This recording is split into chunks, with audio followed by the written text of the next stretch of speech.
¿Quién es Iván Arranz? Soy vecino de Sant Pere de Vilamajor, que es un pueblecito a 40 minutos de Barcelona, y nacido en Barcelona, provengo de una familia inmigrantes de la parte de Castilla y León y Castilla-La Mancha.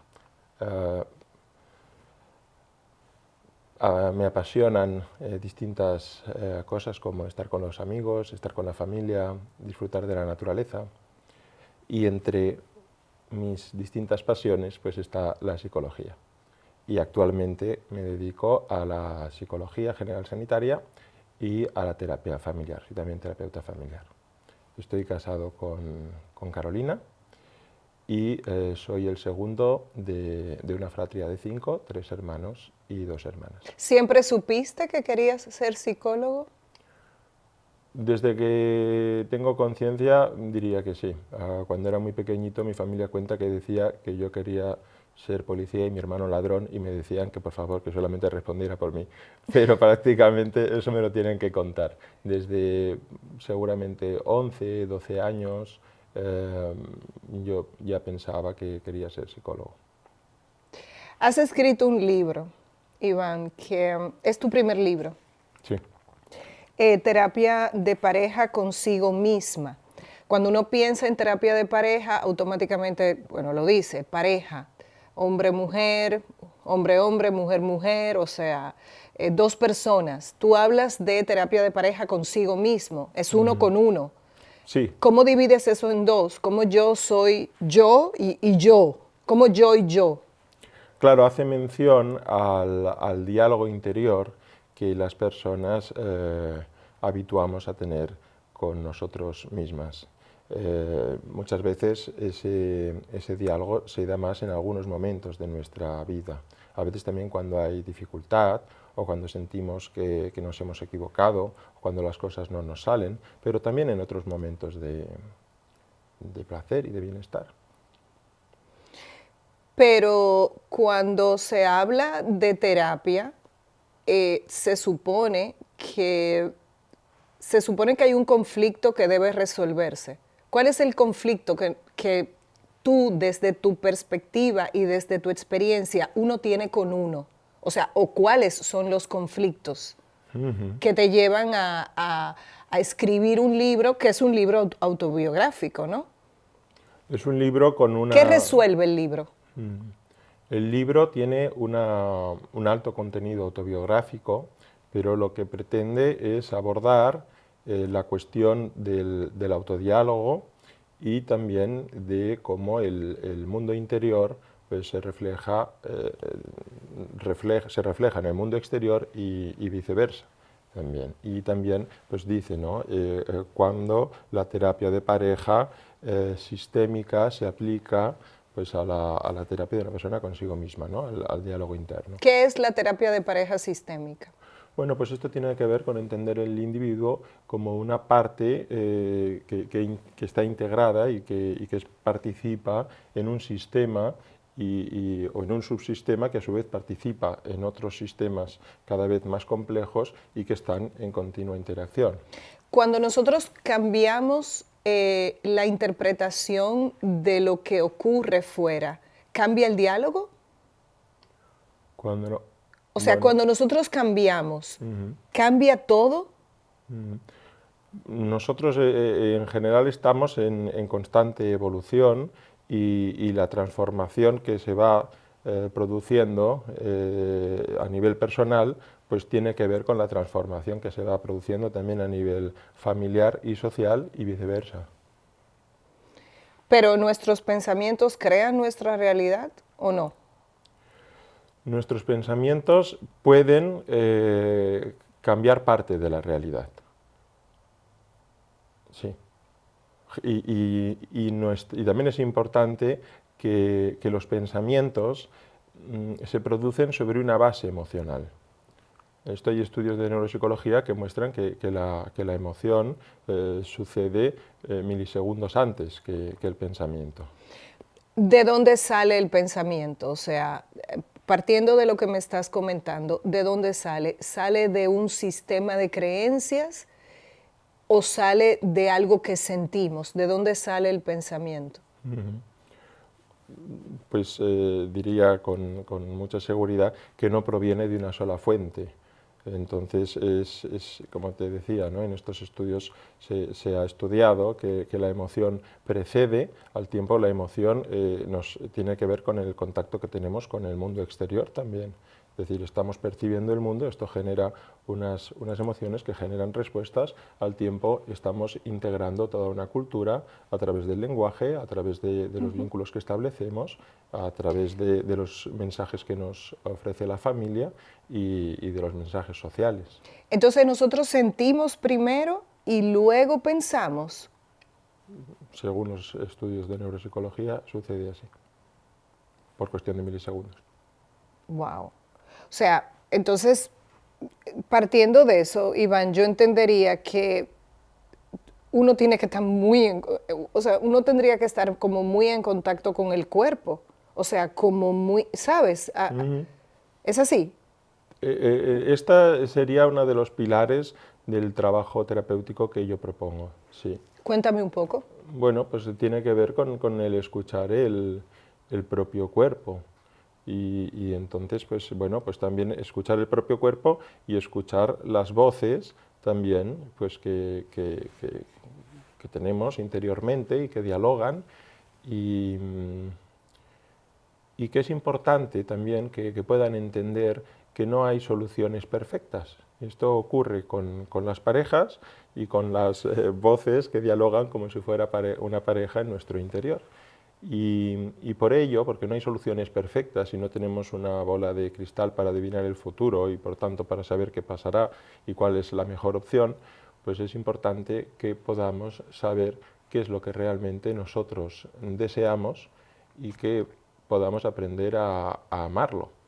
Pero nosotros, cuando nosotros interpretamos la información, lo que está ocurriendo fuera, no hay una interpretación que parte de las creencias, de nuestro sistema de creencias que viene dada por la familia. Tú hablas de eso en el libro.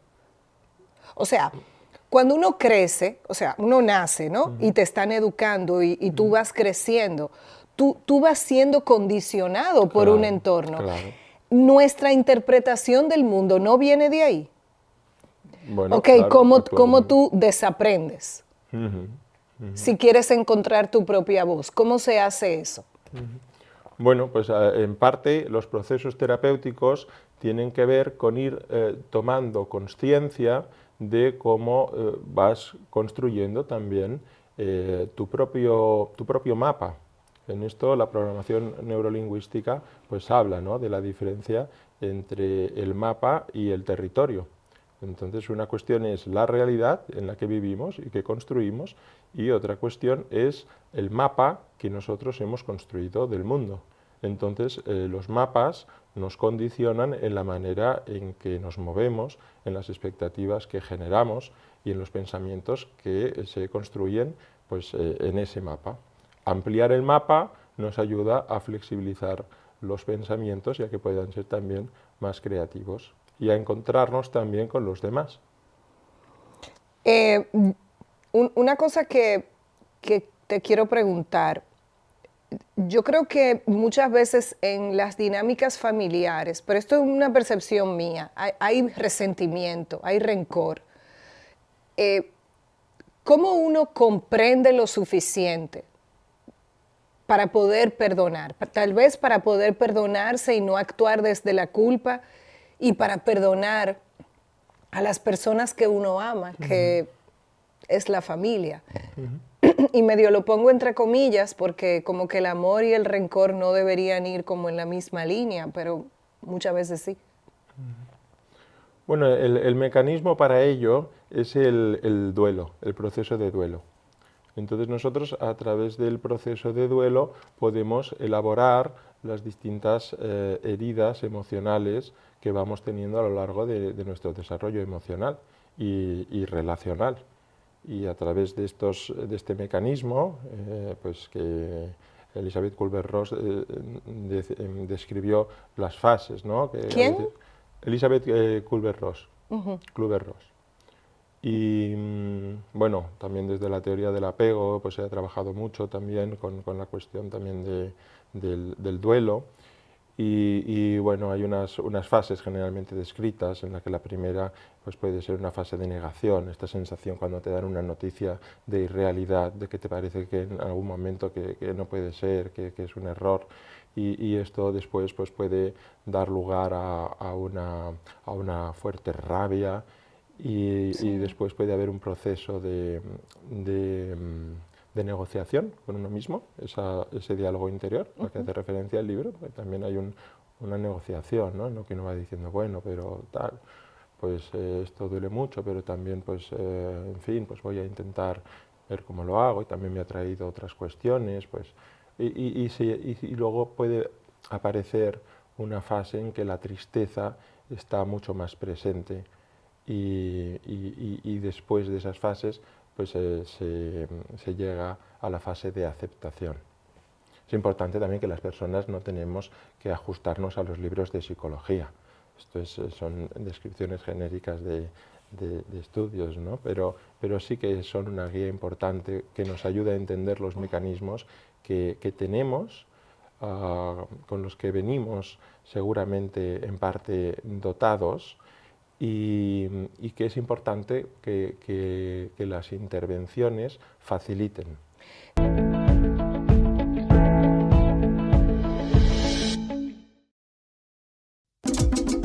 Hola, soy la República Dominicana. Soy el merengue que mueve tus pasos y la bachata que despierta tus recuerdos. Soy la tambora que late con el corazón del pueblo. Soy el sabor de un sancocho compartido, el azul que abraza la bahía de Samaná con sus majestuosas ballenas y las aguas cristalinas que besan las arenas de Cabo Rojo. Aquí, el turismo no es solo un destino, es un ritmo, un llamado a descubrir, a respetar, a sentir. Porque cada sonrisa que encuentras, cada rincón que exploras, es un pedazo del alma que cuidamos con esmero. No vengo solo a sorprenderte, vengo a contarte que quien llega no solo se lleva recuerdos, se lleva un pedacito de nuestra esencia que lo acompaña para siempre. República Dominicana, reservada para el mundo. Banreservas, firme aliado del turismo dominicano.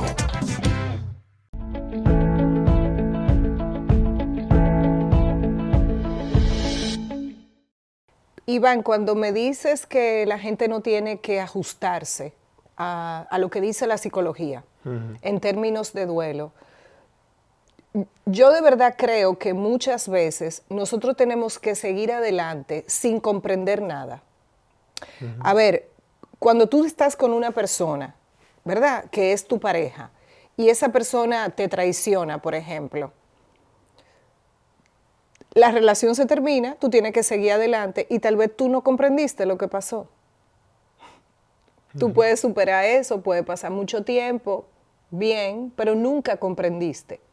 Y hay una sensación, hay algo que se queda ahí.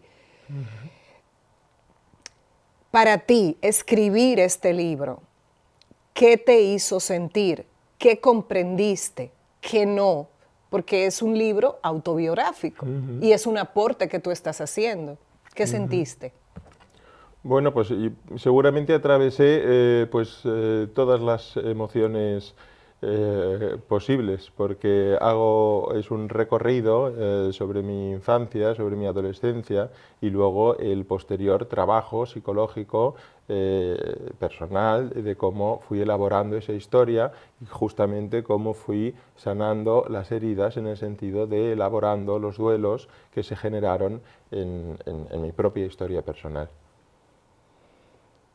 Y en ese sentido, la psicología, a ver, la terapia, ¿realmente resuelve un dolor?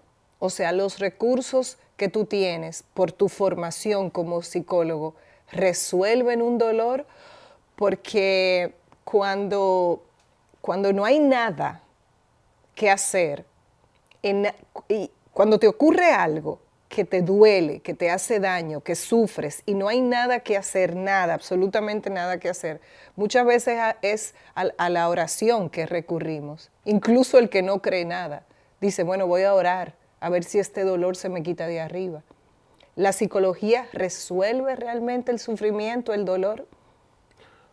¿El sentirse mejor se logra? La respuesta más clara que se me ocurre es que no. Tendrías que aclararme cuando dices la psicología, desde luego no los psicólogos. Yo jamás pretendería algo así. En cualquier caso, sí que pretendo que a través de la relación que se establece de confianza y se genere un espacio de reflexión en la cual la persona también puede expresarse con libertad.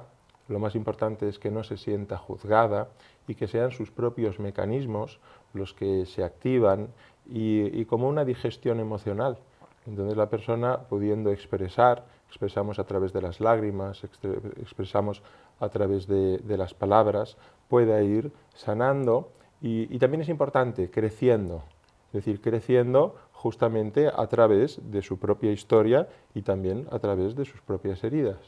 Y en la relación también con el terapeuta, pues como crece también en la relación con sus seres queridos o con las personas de su trabajo, es decir, a través del vínculo que se establece.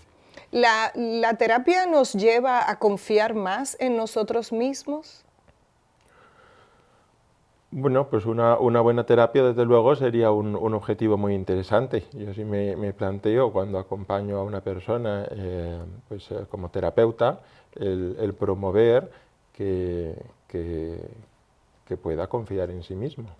Te lo pregunto por eso que dices de activar como nuestros recursos, o sea, en el proceso del duelo. Y ahí la intuición, ¿qué papel juega? Para mí, muy importante. ¿Qué es la intuición para ti? Pues para mí es aquello que conecta seguramente con la parte menos socializada, menos domada. Y para mí ha sido muy importante a nivel personal el aprender a confiar en mi intuición y no pierdo oportunidad de animar a la gente a confiar en la suya. Esto se ve muy claramente en el deporte. No, en el deporte. Es decir, un deportista que pierde la confianza en su intuición, pues de alguna manera todas las bolas se le van fuera.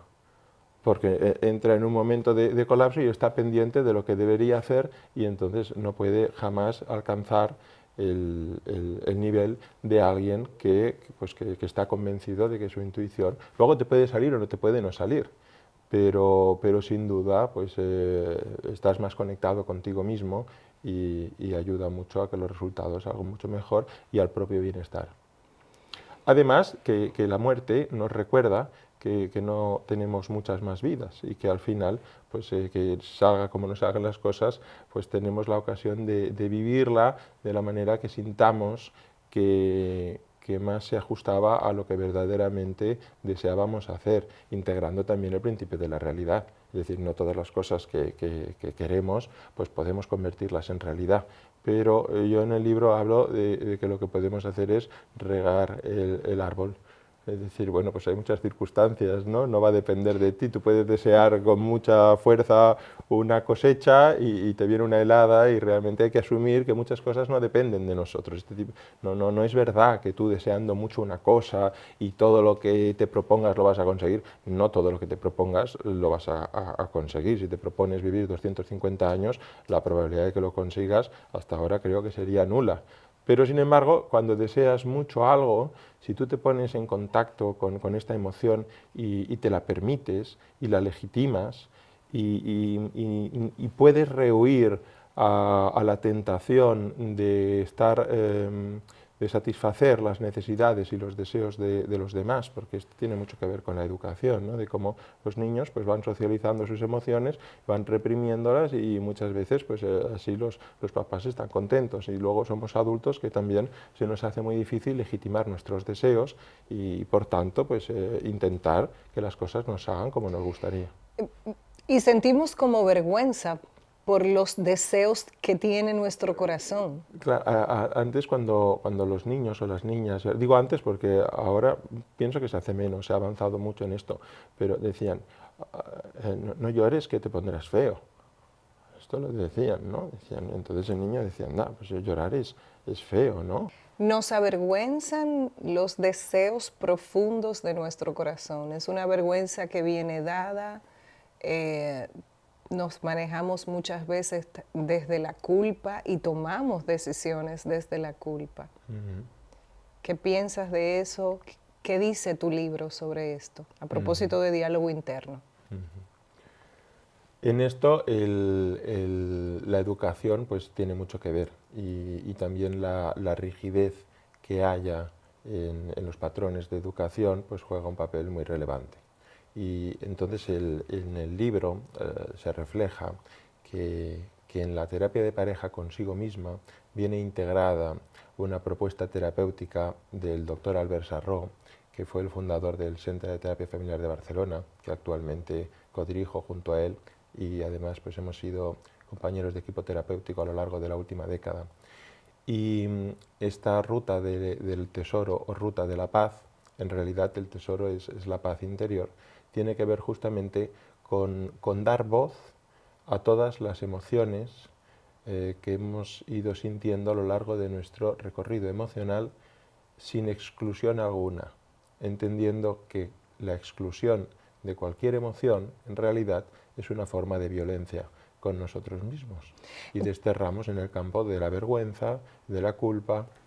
Pero eso es un proceso terapéutico que se hace allá, que ustedes hacen. Es un proceso terapéutico que es una propuesta terapéutica que ofrecemos a las personas, parejas y familias que atendemos y que en el fondo pues, el libro en sí mismo no deja de ser una ruta de la paz, o una ruta de la paz o ruta del tesoro.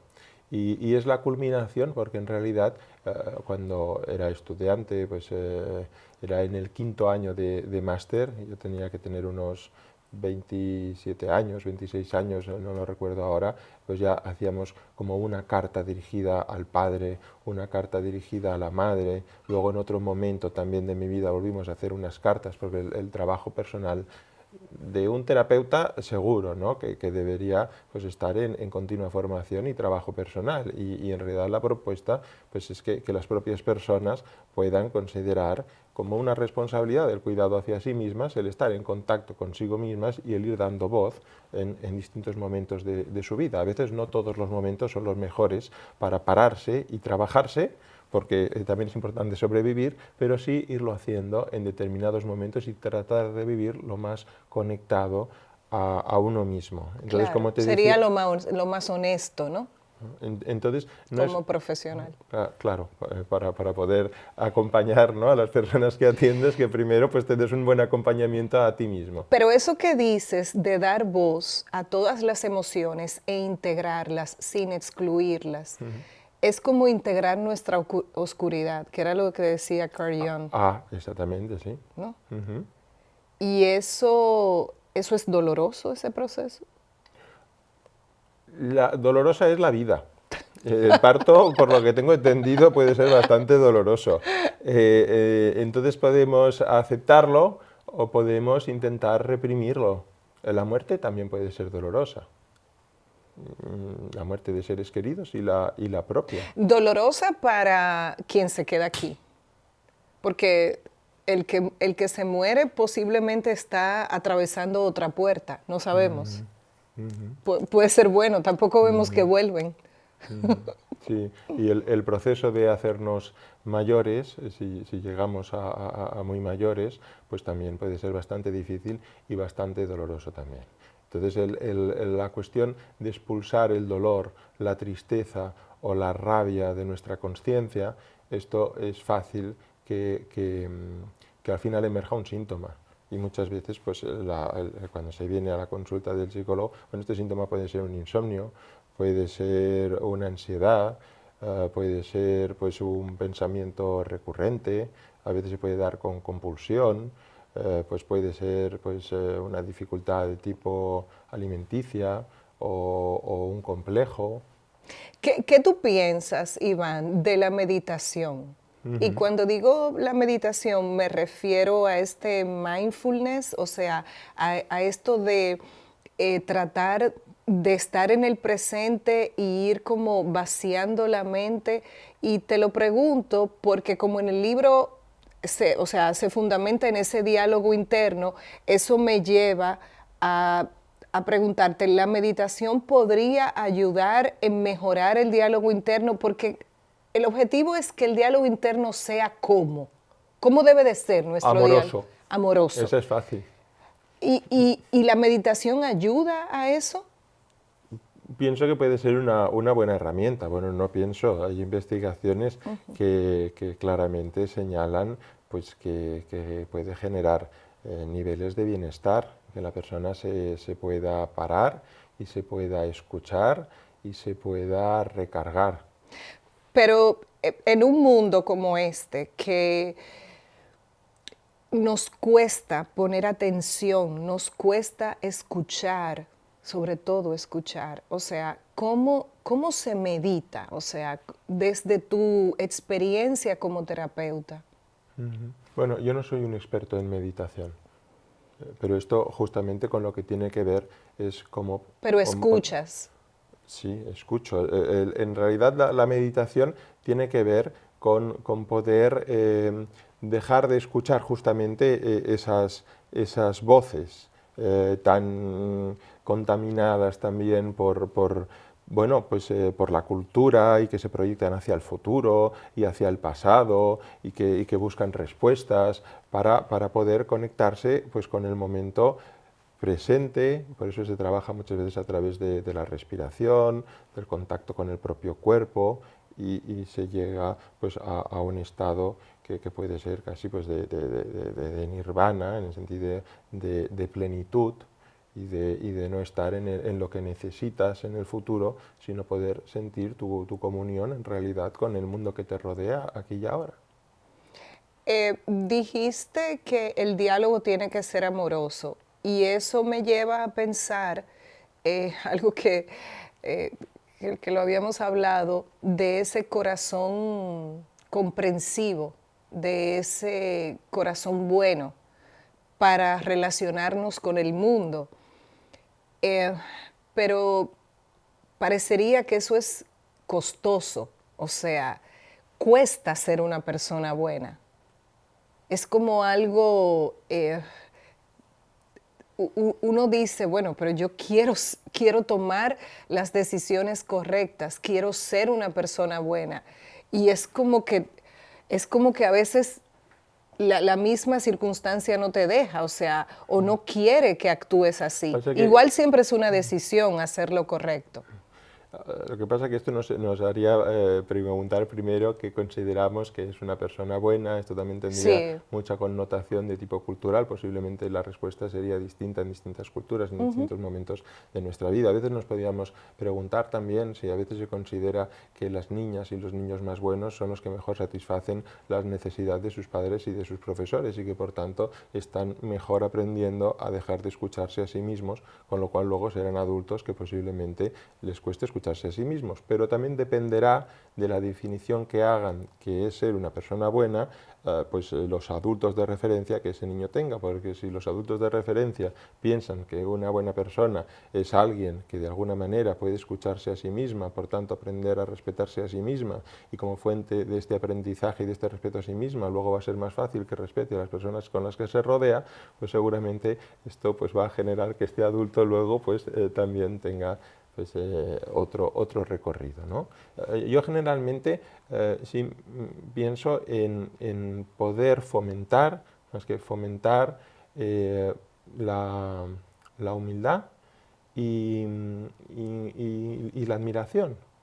Y en el fondo esto, yo pienso que fácilmente los niños ya lo pueden tener, es decir, que tampoco a veces los niños admiran casi diría que como una manera de sobrevivir. Admiran a su papá, admiran a su mamá,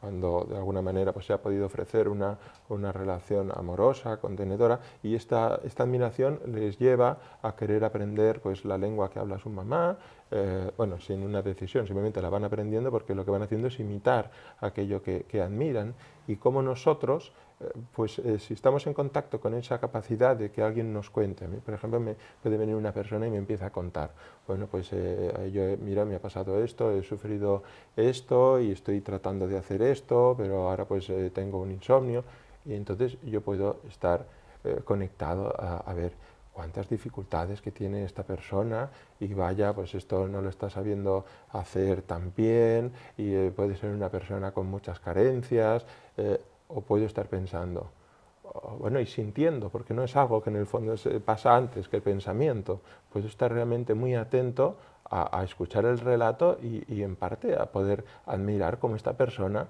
se ha ido esforzando de manera que está haciendo lo que puede, que generalmente es lo que la mayoría seguramente tratamos de hacer con las circunstancias que no hemos decidido, que es lo que podemos, a veces con más acierto o a veces con menos, pero yo siento una admiración genuina por las personas, por cómo tratan de salir adelante y esto es lo que hace que me guste mi trabajo y a esto pienso que le doy más valor que el hecho de las cosas que yo le pueda decir. Puedo hacer preguntas que inviten a la reflexión, pero siento que cuando las personas... Pero no es tan fácil que las personas sintamos que las personas de nuestro alrededor nos escuchan y realmente nos miran y nos ven como seres tan valiosos. Cuando nos ven como seres tan valiosos y el interés es genuino, es casi admiración o es un interés muy genuino, nos solemos dar cuenta. Y esto genera más crecimiento personal que cualquier cosa que los psicólogos te puedan contar.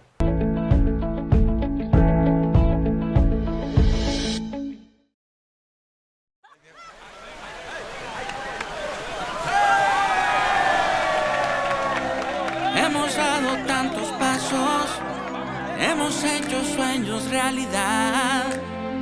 En cada esquina de esta tierra, ¡me voy por Nueva York! Vemos toda la felicidad. Oh, oh, oh. Siempre le damos para allá. Equipo que no se rinde, gente buena que nada más. En cada esquina de esta bella tierra, la solidaridad es nuestro aliento. Extendiendo la mano, construyendo nuestros sueños. Es que los dominicanos siempre le damos para allá. En Banreservas ponemos el corazón en el crecimiento de nuestra gente, comprometidos en todo momento y ocasión en ser el banco de todos los dominicanos.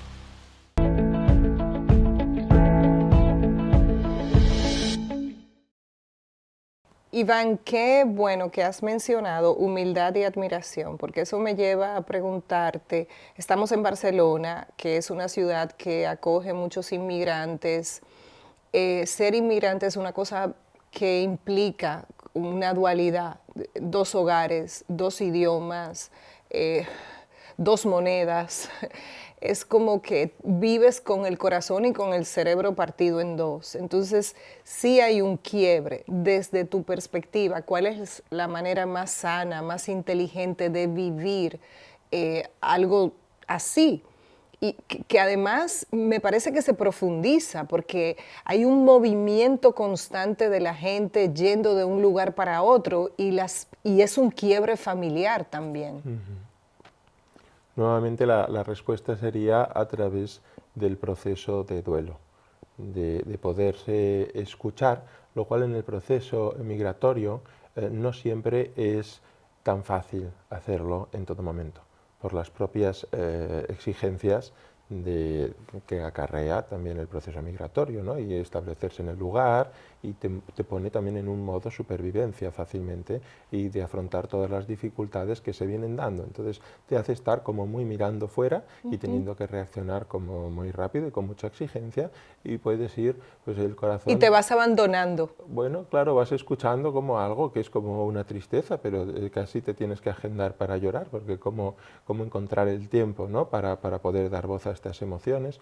Y bueno, en esto pues las visitas de atención psicológica pueden ayudar, el estar en contacto con una misma también pues puede ayudar, escribir puede ayudar, escribir cartas a los seres queridos pues que se añoran puede ayudar también. Y puede ayudar en no tener que encontrar un sentido racional a las propias emociones. he decidido irme a vivir a Barcelona y ahora estoy muy triste porque echo mucho de menos. Tengo que ser coherente. Bueno, pues no hay nada más coherente que querer moverte en tu vida y poder sentir tristeza, pues porque el sentimiento de pérdida viene acompañado también con un sentimiento, pues, de enriquecimiento. Y la propia vida es esa. Es decir, que esto es lo magnífico, que seamos así de complejos. Y aquí además interviene el ingrediente también, bueno, pues de la esperanza también, ¿no? Y como en un momento de mucha dificultad, puede haber un proceso migratorio, pues la esperanza por ir construyendo, asentándote y encontrando mayores niveles de bienestar, creando vínculos también y que te permitan irte sintiendo también. Pero dijiste algo súper, me parece que es vital, no racionalizar las emociones.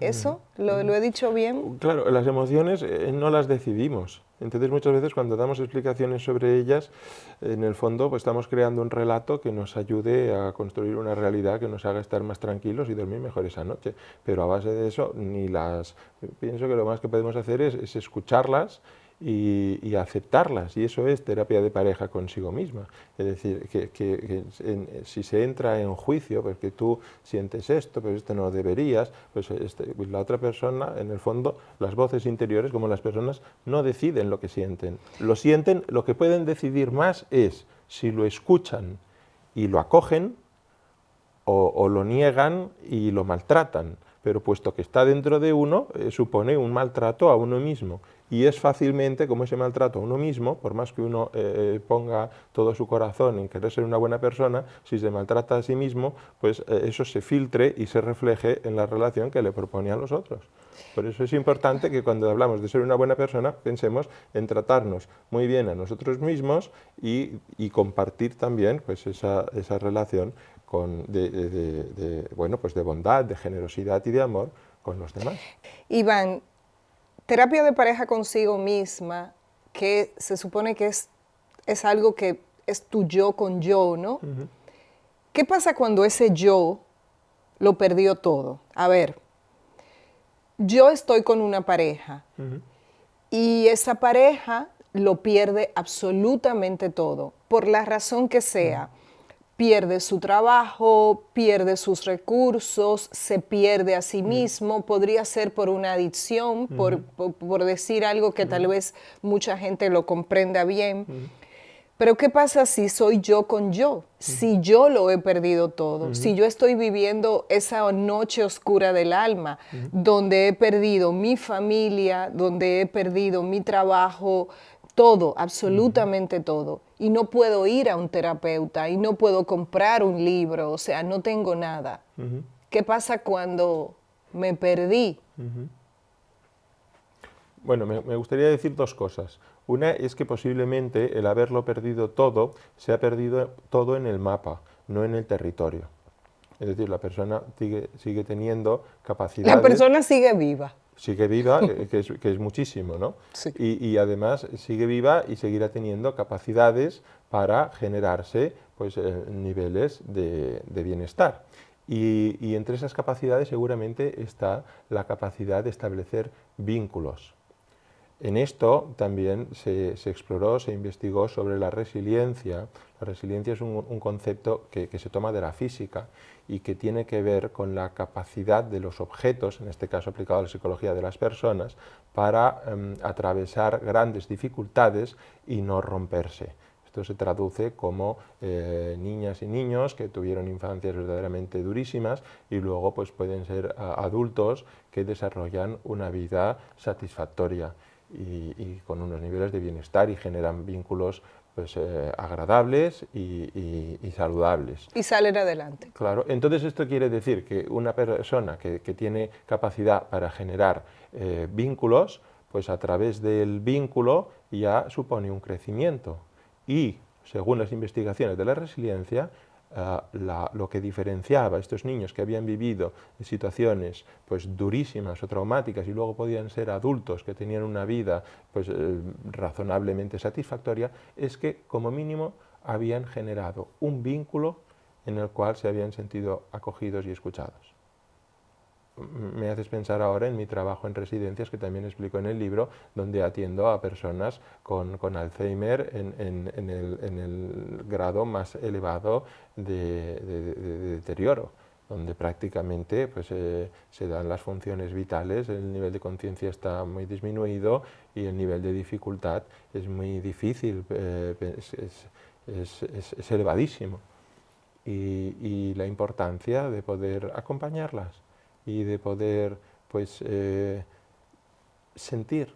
Antes me hablabas, ¿no?, de lo de comprender, bueno, pues de poder sentir el vínculo con ella y también aceptar que a veces poco más puedes hacer, por lo menos desde el ámbito de la psicología, acompañarlas e intentar favorecer también las capacidades cognitivas y relacionales de la otra persona, y volveríamos otra vez a la admiración. Si yo estoy continuamente, mis mapas mentales, mis mapas cognitivos me llevan a la búsqueda de las carencias de los demás, que esto seguramente tiene que ver con algo en la relación a mis propias carencias, pues me sentiré absolutamente desarmado para ofrecer nada allí y saldré hecho polvo, pero si de pronto puedo admirar que esa persona ese día ha establecido durante unos segundos contacto visual, y entonces ha habido como un reconocimiento.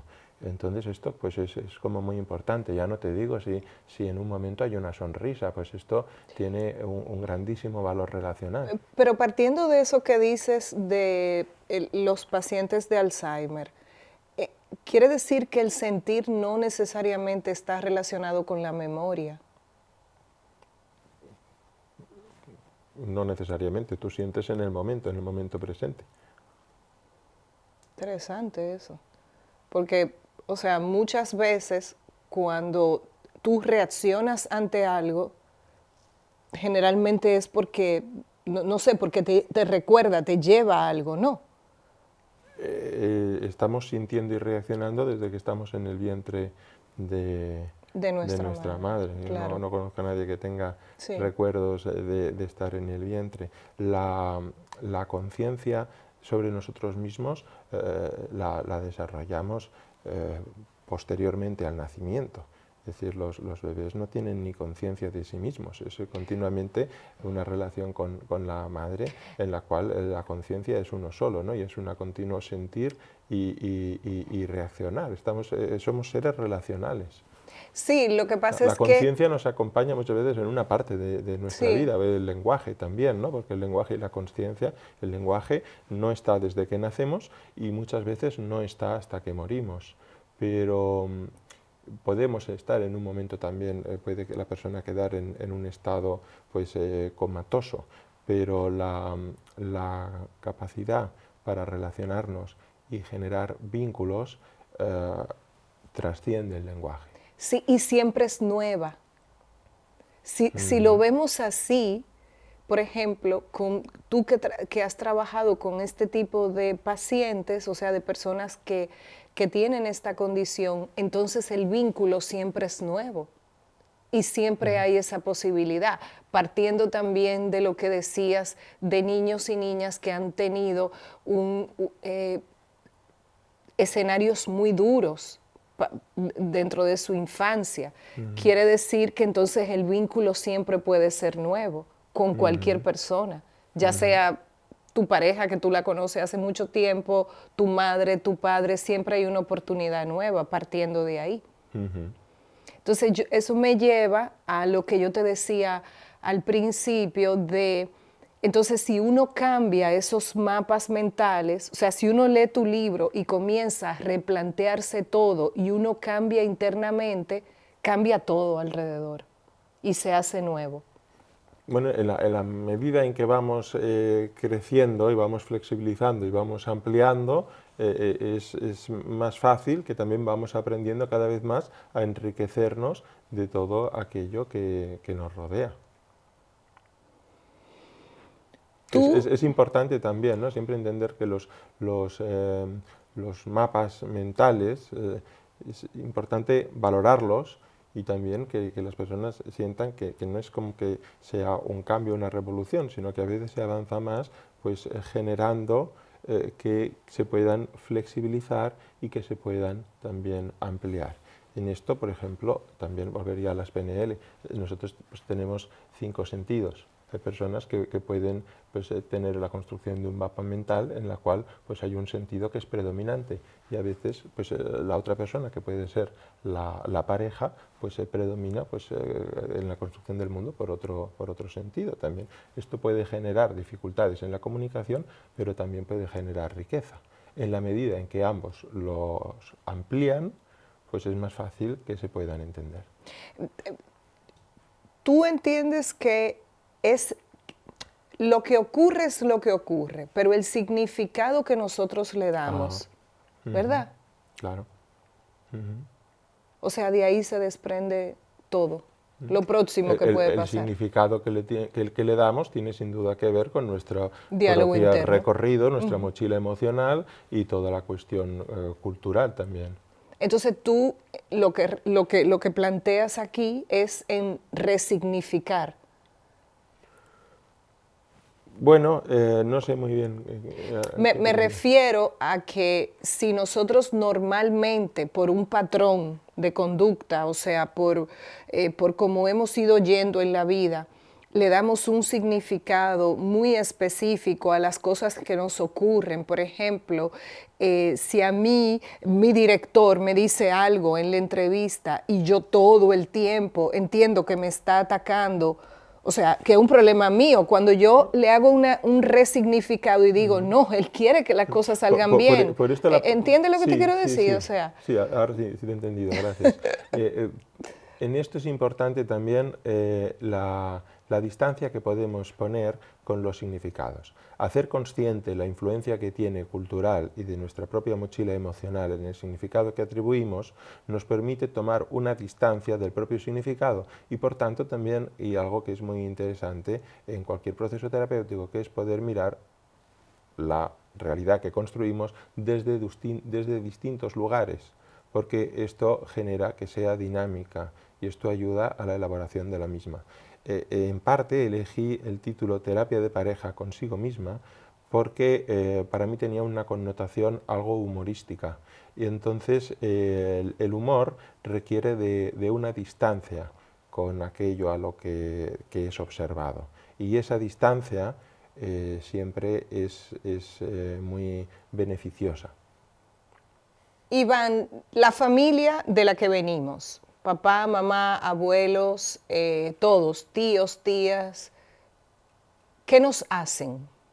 Desde tu perspectiva, desde tu trabajo de investigación, ¿qué nos hace la familia a nosotros en nuestro proceso de crecer, de vivir, de desarrollarnos?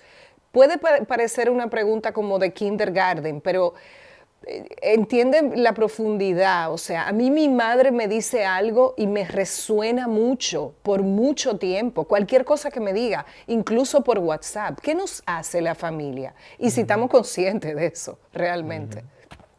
Bueno, a través del proceso educativo, pues realmente nos programa. Muchas veces nos enseña a mirar el mundo. ¿Qué nos hace? Pues para empezar, nos hace vivir. Y si nos hace. Sí, nos hace, sí. Y si nos ama, nos enseña a amar. Pero también nos enseña muchas otras cosas. Y en esas muchas otras cosas también pues, vienen también los legados familiares, las expectativas, y luego también se pueden transmitir heridas de una generación a otra.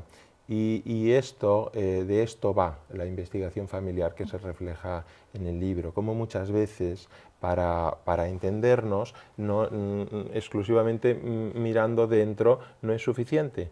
Tenemos que poder mirar fuera, mirar en la familia, entender la historia e irnos pues, a la tercera, a la cuarta generación. Conozco gente que ha llegado hasta el siglo XV porque ha tenido pues, acceso a los archivos y esto es interesantísimo. Yo no he hecho tanto, pero sí que he investigado y he llegado, por ejemplo, pues a revelar cuestiones que me han hecho entenderme mucho mejor a mí mismo y también a mi madre, a mi abuela, con las cuales pues, podía haber sentido un conflicto, una gran incomprensión, pero entendiendo mucho mejor la historia, pues nos ayuda también a reconciliarnos y a vernos no solamente como mamá, sino como un ser humano pues, que pudo hacer lo que pudo, también la abuela que le pudo dar el cariño Claro. como pudo, pero que había mucha dificultad, y esto nos ayuda. Y esto es muy rico también en el ámbito social, porque lo que ocurre en el ámbito de la familia pasa también pues, con la historia y con la sociedad. Pues entender nuestra historia también nos ayuda pues, a establecer... Es que era lo que yo te decía, cuando tú comprendes, tú puedes perdonar, tú puedes eso, entender, o sea, tú dices, ok, ahora entiendo este comportamiento, porque a veces eso es un lujo, desde mi opinión, eso es un lujo, poder lograr lo que has logrado tú, o sea, cuando digo un lujo, un privilegio, o sea, poder como investigar, ¿sabes? Explorar y ver lo que ha pasado en tus raíces, en tu familia, para tú poder comprenderte a ti, conocerte a ti. Es un privilegio que puede estar disponible para muchos de nosotros, pero es importante que lo hagamos consciente, porque el proceso de investigación pasó pues por algo tan tradicional como coger aquellos antiguos teléfonos que habían, llamar a tu tía abuela y preguntarle que te cuente sobre su vida. Entonces, ¿cuántas veces cuando nos ocurre eso desconectamos y pensamos que pues, no va a ser mucho más interesante para nosotros? Esto tiene que ver con aquello de la admiración y de escuchar y de decir, caramba, pues qué vida tan apasionante la de mi tía abuela, ¿no? Como tanto sufrimiento, cuánta lucha, y la de mi abuela, y vernos como seres valiosos, que tenemos una historia que merece ser contada, y en el fondo el libro, que apuesta por la escritura, pues no es ninguna historia de un super personaje que haga cosas que no haga pues, cualquier otro vecino de mi pueblo. La cuestión es que cualquier otro vecino de mi pueblo tendrá historias que verdaderamente, si las aprendemos a escuchar, son apasionantes y que podrían salir libros maravillosos. Y es muy irónico que